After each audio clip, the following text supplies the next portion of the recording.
Anna, tell me a little bit about the Nordic women film.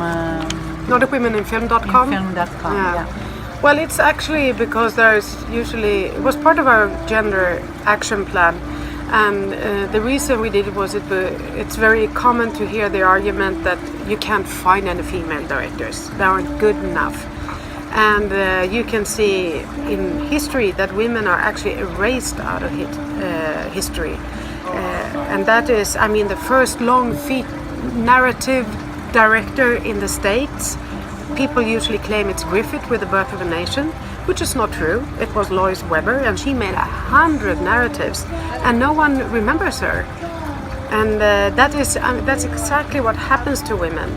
So there was, and there still is, a project called Nordic Women in Literature that digged out all the female authors in the Nordic regions from the time began writing, which is, like 700 years back. And we don't have to do that, fortunately, because film is so young. Yeah. So, what we did was that we started together with the Academy, to find all these women that have actually been there. One of our first ones was in 1910. Wow. And she was as early as any man, but there are so few that remembers her.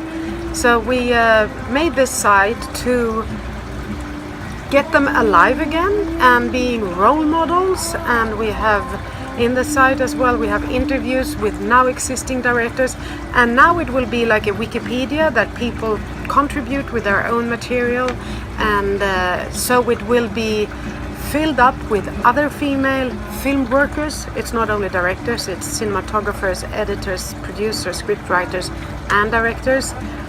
And our aim is that it is supposed to be used as a bank of all names there are with their CVs and with all their experience, and then no one can say, there aren't any female cinematographers.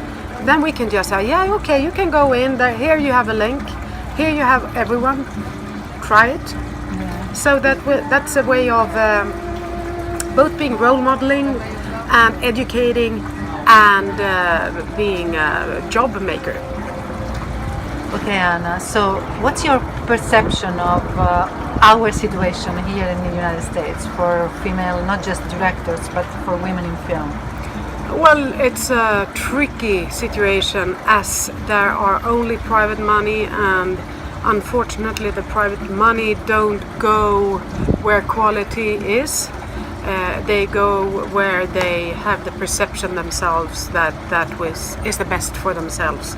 So I can't really see what you can do as women to get into the industry more than actually do things that gets attention.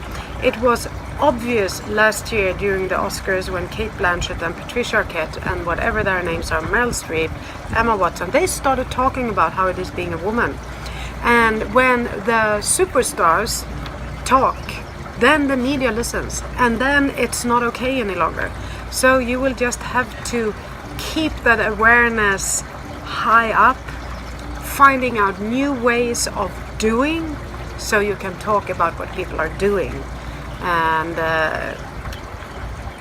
I mean, as well, the people that really want change to stick together, and the ones that pretend they want change, just keep them out of it.